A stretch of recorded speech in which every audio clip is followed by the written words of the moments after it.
pensiun seumur itu. Setelah pensiun bebas. Setelah pensiun bebas. Nah, habis kan waktu masih bebas.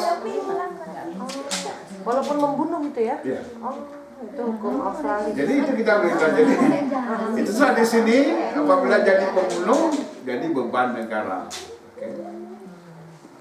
Jadi dalam Islam supaya tidak habis uang negara untuk penjahat ya dibunuh selesai. Jadi situ keadilan namanya, nyawa dengan nyawa. Tapi dalam Islam itu kan proses, dia ada proses. Misalnya orang sudah ternyata dia bersalah, itu hukumnya. Jadi hakim mengumumkan kepada keluarga si terbunuh, hukumannya qisas. Dia terserah Anda mau dijalankan atau tidak. Kalau mau dijalankan ada al-gojonya. Jadi bukan keluarga itu bunuh sendiri, enggak, ada al-gojonya. Terus tapi sering karena melihat keadilan itu keluarga terbunuh itu memaafkan. Kalau dimaafkan itu tidak dibunuh, cuma bayar denda saja. Itu ya kalau Islam di sini kan ada blood money kan, atau uang darah. Itu adalah untuk pembebasan karena kalau keluarga yang bersangkutan memaafkan ya mereka menerima bayaran saja. Tapi ada juga kasus-kasus yang mereka nggak mau, kalau keluarga nggak mau apa-apa, jadi nggak perlu bayar apa-apa. Di dalam Islam itu kalau di masa zaman dahulu ya ukuran denda, kalau bayar denda itu 1 nyawa 100 ekor unta dengan umur yang berbeda-beda. 1 ekor unta 1 nyawa. Oke, sekarang untuk gampang ya pakai uang. 100 ekor itu. 100 ekor ya. Pak Ustadz, berarti tadi yang penjelasan buat Mbak Rina tadi kan, karena tadi kan bertentangan dengan HAM, malah itu keadilan gitu Pak Ustadz ya. Jadi dan kalau misalnya keluarganya juga memaafkan nggak apa-apa. Itu pandangan dia. Kan that's your view. But what do you think? To kill somebody is not violating your human rights. Okay. Jadi kisah dalam Islam itu supaya life for life, eye for eye, mereka. Itu dalam Bible sendiri itu hukum Bible begitu, itu keadilan namanya. Kalau itu bukan adil. Kalau untuk menjelaskan hukum cambuk, hukum cambuk yang begini, potong tangan seperti itu. Jadi begini, kita ini dalam Islam itu kita tidak boleh sewenang-wenang. Kalau kita akan hukum itu kena perintah Tuhan. Karena perintah Tuhan kita tidak, karena orang Islam itu tunduk kepada perintah Tuhan. Apa yang Tuhan perintahkan kita tidak bisa bukan sebagai individu, tapi sebagai penguasa mesti menjalankan. Kalau kita orang individu nggak apa-apa, kita nggak boleh campur tangan. Jadi itu, jadi artinya sebagai penguasa karena itu perintah Tuhan. Itu yang mereka nggak ngerti. Kenapa orang Islam begitu? Sangka orang Islam itu semena-mena atau sewenang-wenang, bukan. Kita ini karena mesti menjalankan perintah Tuhan. Kalau tidak kita masuk neraka. Nah, begitu. Walaupun masalah hukum hudud itu atau hukum terhadap kejahatan tertentu itu kewajiban penguasa, bukan individu dan masyarakat. Kita nggak bisa jadi hakim sendiri, nggak bisa. Itu sebab Al-Quran sendiri kan Allah menyebutkan ada orang kalau dia sempat lolos sebelum ditangkap oleh penguasa, mana Allah terima taubatnya kalau dia taubat. Dalam Quran sendiri. Sebab katanya hukum dalam Islam itu lebih banyak hukum, orientasi hukum itu kepada iman. Tanpa iman hukum nggak jalan. Sebab itu Allah sendiri mengajar dalam Quran bagaimana menghindari hukum. Dia ajar. Kalau kamu menghindari hukum nggak apa-apa, ada jalannya. Tapi dihukum di sana. Nah, itu. Sebab itu masalah iman lagi. Contohnya dalam Quran sih Allah mengajar. Kalau seorang suami menuduh istri berzina tanpa 4 orang saksi, oke? Maka si suami kalau tanpa orang saksi dia hukumnya mesti dicambuk 80 kali. Dia menuduh istri. Jadi hukuman untuk dia kalau tidak nampak orang saksi dicambuk 80 kali. Jadi si suami mesti pilih sekarang, mau dicambuk atau mau bebas. Kalau mau bebas dia mesti berlian, dia bersumpah 4 kali itu sebagai ganti 4 saksi. 4 kali dia ulang kalimat yang sama, bahwa tuduhannya itu benar, kepada istrinya bersalah, dan kemudian pada kalimat yang terakhir disebut kalau aku tidak benar, laknat Allah atasku. Itu. Jadi dengan berbuat li'an itu dia tidak dicambuk lagi. Sekarang kalau sudah ada berlian, maka si istri pula, karena istri dah pernah menikah, maka hukumnya dirajam sampai mati. Kata Allah, Al-Quran diajar lagi ada Allah, kalau kamu tidak mau dihukum mati, bersumpah lagi untuk melawan sumpah suami, juga 4 kali. Jadi dah kali yang kelima itu artinya kemurkaan Allah ke atasku jika suamiku benar. Okay. Dengan demikian mereka tercerai selama-lamanya, nggak bisa lagi suami istri. Jadi kita lihat, jadi Allah sendiri mengajar kita hukum. Karena masalah iman tadi, kalau kamu nggak mau dihukum, dihukum di sana. Tapi kita tahu bahwa Allah itu Maha Pengampun, Maha Penyayang. Mungkin dengan tobatnya dia diampunkan. Tapi Allah mengajar kita mengelak hukum tersebut. Allah sendiri.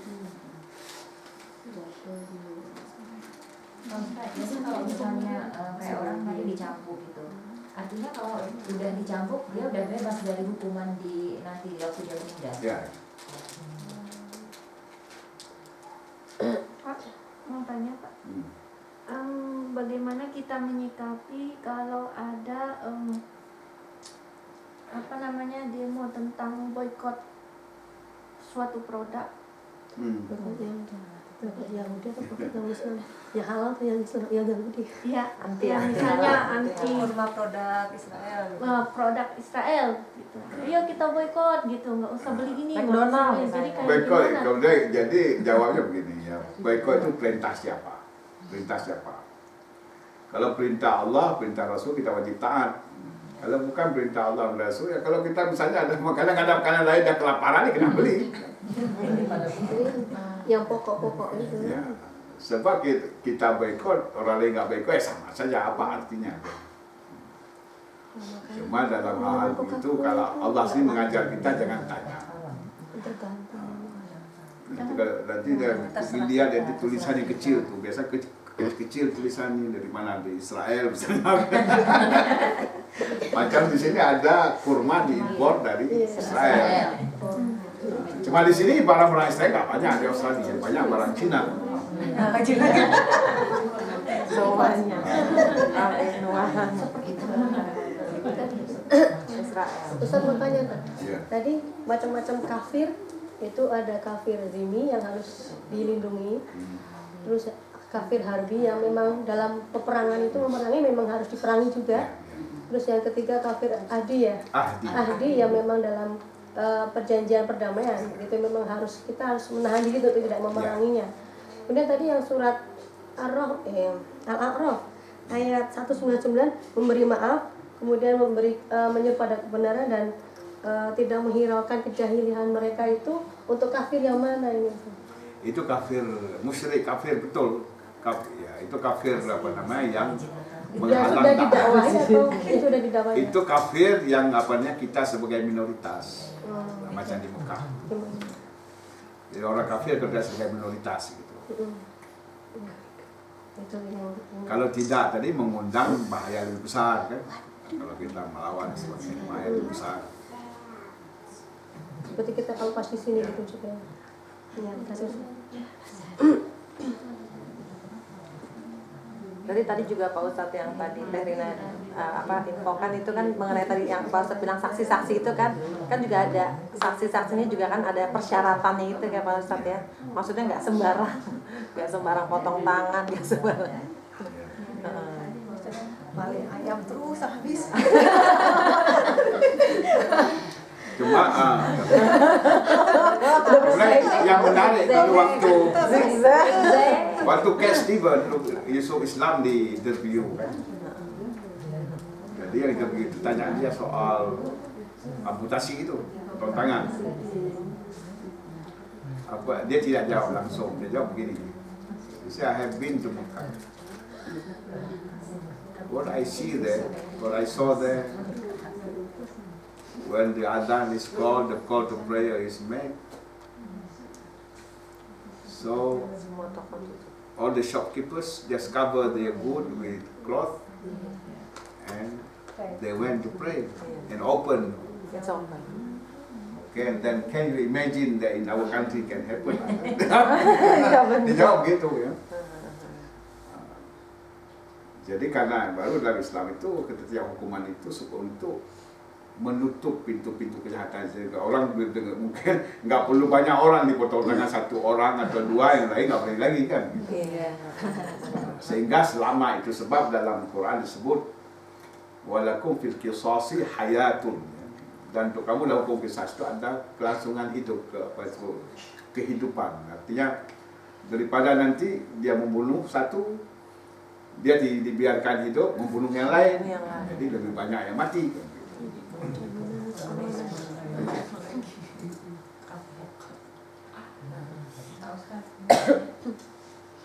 Apakah benar di dalam Quran itu menyatakan begini, haram hukumnya bagi kamu berpemimpinkan orang kafir? Ya. Itu perkara itu juga masalah pengertian, pengertian kata-kata, istilah.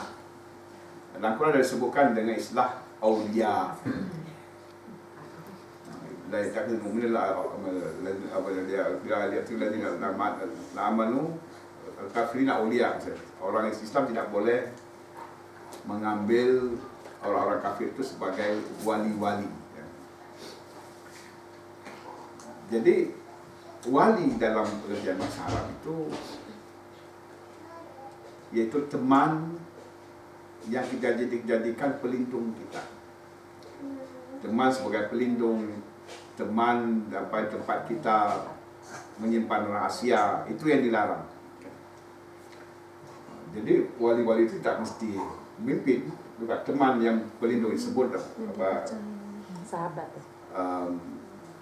Kalau dalam bahasa Inggris disebut the protecting friend. Jadi itu ya teman-teman yang bisa melindungi kita. Kita nggak bisa percaya dengan orang kafir. Jadi Bukan soal memilih. Cuma tentunya secara ya alami, kalau orang Islam akan memilih orang Islam, dia akan memilih orang kafir. Cuma macam di Indonesia terjadi, macam contohnya gubernur DKI misalnya. Sekarang bukan Islam. Dulu pernah walaupun mayoritas penduduk DKI Muslim. Dia pernah terjadi di Medan dulu, di Sumatera Utara. Mayoritas Muslim, tapi pernah dulu gubernurnya Kristen. Itu pas persoalan demokrasi, bukan persoalan agama. Sebab kita melihat walaupun dipilih orang Islam pun lebih parah. Banyak korupsi. Itu masalah. Jadi itu sebenarnya sebagai hukuman juga kepada orang Islam. Jadi karena apabila Allah sudah benci kepada satu kaum, itu Allah akan mengangkat kaum Islam, kaum Muslim yang Allah sudah benci, itu Allah akan mengangkat orang kafir menguasai mereka. Contohnya Bani Israel. Kita mesti tahu status Bani Israel itu dahulunya adalah sebagai kekasih Tuhan. Kenapa? Karena sebelum datang umat Muhammad ini tidak ada yang beriman kecuali Bani Israel. Karena Bani Israel bangsa satu saja beriman kepada Allah, karena itu mereka kekasih Allah. Memang betul kalau mereka sebut ahibba'ullah wa apa disebut kami dah kekasih-kekasih Allah. Abna'ullah wa ahibba'u, jadi anak-anak Allah dan kekasihnya. Memang pada saat itu enggak ada yang lain.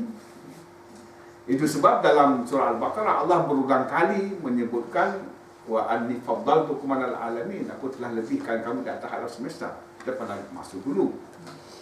Karena enggak ada bangsa lain. Tetapi bila kita baca, ini bisa baca tafsir itu menarik, itu surah Al-Isra. Itu qadar dari Bani Israel. Dari situ, jadi Allah menyebutkan di situ la tufsidunna fil ardi marratain. Sungguh kamu akan membuat kerusakan itu 2 kali. Kemudian Allah habis itu kami membangkitkan untuk menghancurkan kamu ibadah lana. Allah sebut hamba-hamba kami yang punya kekuatan yang perkasa akan memusnahkan. Siapa hamba-hamba kami itu ternyata? Itu bangsa pagan. Jadi Allah menakdirkan bahwa Raja Babilonia itu datang menyerang mereka. Pada saat itulah mereka kehilangan kitab Taurat yang asli. Jadi mereka datang semua, dia masuk ke rumah-rumah mereka, dia obrak-abrik semua yang mereka dapat, semua mereka hancurkan, mereka bakar, termasuk naskah asli kitab Taurat itu terbakar. Kita mesti mengerti, zaman dahulu tidak ada percetakan. Naskah kitab itu kan terbatas. Jadi paling gampang habis. Itu ceritanya. Kemudian marratain 2 kali. Kemudian kata Allah mereka, kamu taubat lagi, lalu kamu kurniakan kekayaan anak-anak lagi. Kemudian sekali lagi buat kerusakan lagi. Maka Allah membangkitkan bahasa Romawi. Itu sampai bahasa Nabi Isa. Kesalahan pertama karena mereka tidak mau berperang. Allah suruh berperang untuk masuk ke sana, mereka tidak mau. Kesalahan kedua karena mereka membunuh nabi-nabi. Ribuan nabi mereka bunuh. Kita perlu tahu bahwa dikarenakan Bani Israel itu nabinya ribuan, bukan 1-2. Cuma statusnya nabi saja, bukan rasul. Itu ribuan. Dan mereka bunuh itu kalau menurut Nabi Isa, 1 hari pernah mereka bunuh 1000 nabi. Begitu banyak nabi di dalam kalangan mereka. 1 hari pernah mereka bunuh 1000 nabi.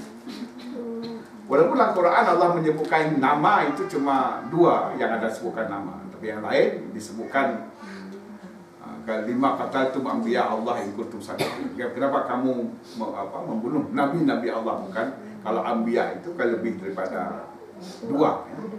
Cuma yang disebut nama dalam Quran cuma 2, yaitu Nabi Zakaria dan Nabi Yahya.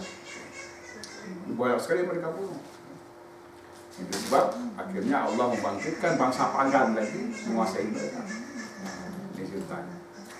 Jadi artinya tidak mustahil Allah juga menghukum orang Islam karena mereka nggak mau bersatu. Jadi dengan mengangkat gubernur Kristen, bisa jadi presiden Kristen.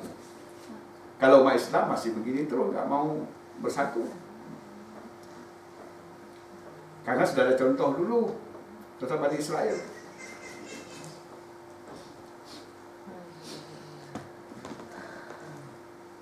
Kemudian Allah juga dalam surah itu adalah surah Isra sendiri, di akhir tersebut fa in uttum udna. Ini dari 2 kali sudah di masa yang lalu. Tapi kata Allah fa in uttum udna. Jika kamu kembali membuat kerusakan, kami kembali dengan azab. Nah, jadi inilah sebab kita lihat sekarang apa yang terjadi di Palestina itu adalah proses. Bani Israel membuat kerusakan yang terakhir sebelum kiamat.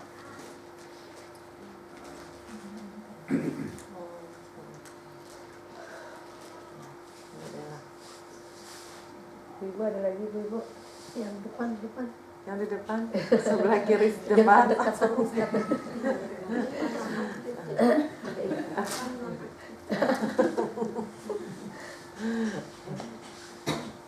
Ibu udah? Udah semuanya. Ya alhamdulillah Pak Ustadz. Ya. Kita 12 tutup ya. Alhamdulillah kita tutup. Alhamdulillah terima kasih banyak Pak Ustadz. Jadi kami di sini peranan muslimah di dalam menyingkapi Islamfobia di sini yaitu mengikuti akhlak yang dicontohkan Rasulullah SAW dengan mencontoh kehidupan Nabi pada saat di Mekah. Semoga kita bisa mengikuti dan mencontoh beliau dengan tadi salah satunya mengalah ya Pak Ustadz ya. Mengalah dan membantu orang lain. Salah satu contohnya kita meneladani Rasulullah dengan salah satunya mencontoh, memberikan contoh, salah satunya membantu orang lain. Kita ya, alhamdulillah terima kasih banyak Pak Ustadz. Mudah-mudahan materi itu bisa kita aplikasikan di kehidupan kita. Mohon maaf atas kesalahan dari saya. Mari kita tutup dengan doa kafaratul majelis.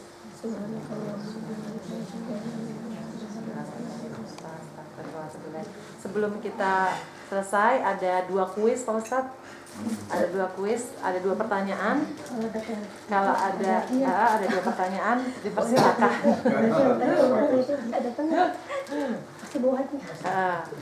Ada 2 hadiah. Ini panitia boleh ikut nggak? Kalau mereka kemana kemana? Iya. Ini panitia semua.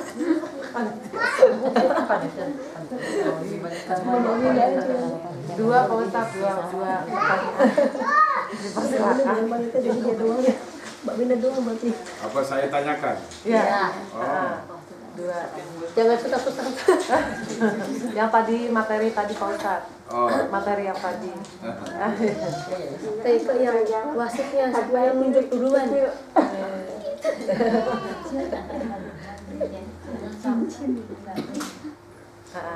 Materi tadi. Pertanyaan pertama, bagaimana atau kenapa terjadinya atau munculnya kelompok-kelompok ekstrim dalam Islam?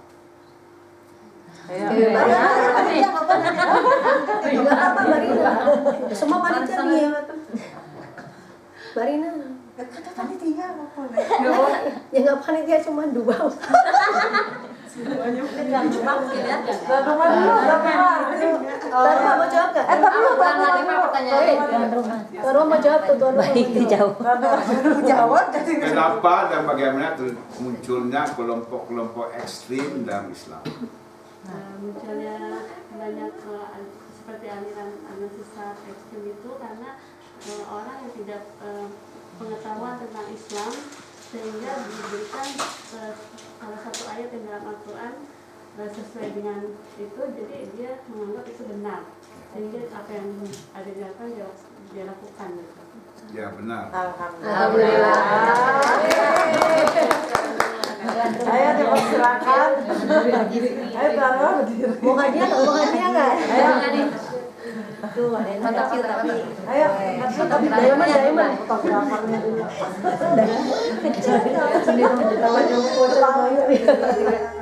Alhamdulillah. Dan barakallah sah selamat.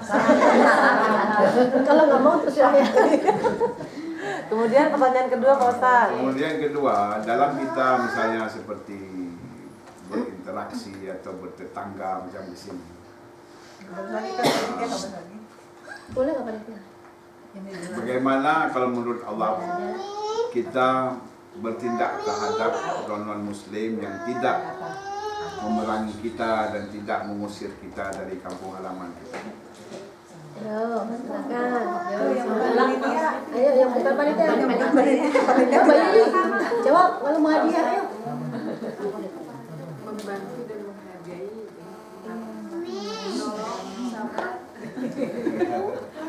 Ada cuma Ya, satu. ada istilah tadi apa? Kalau dari tanda orang tua apa kita lakukan?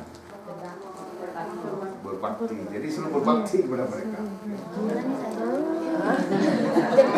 Jadi gimana Ustaz? Ya dikira ya. Ya oke lah.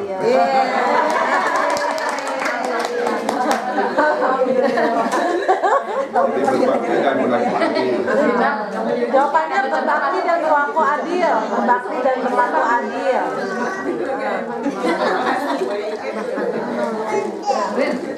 Pak Ustadz, berbakti itu salah satunya menolong ya Pak Ustadz ya? Menolong, terus menolong itu aja Pak. Menolong kalau mereka perlu bantuan atau ya, saling memberi hadiah. Karena Nabi pun pernah tukar-tukar hadiah dengan raja non Muslim. Jadi banyak berapa hadiah. Itu nggak salah. Tukar hadiah. Mari kita tukar kado. Tukar makanan. Ke aku. Hadiahnya habis. Buat mata ada voucher. Lihat tuh saya cerita kapan. Terus belajar di mana Taika berada. Ikuti.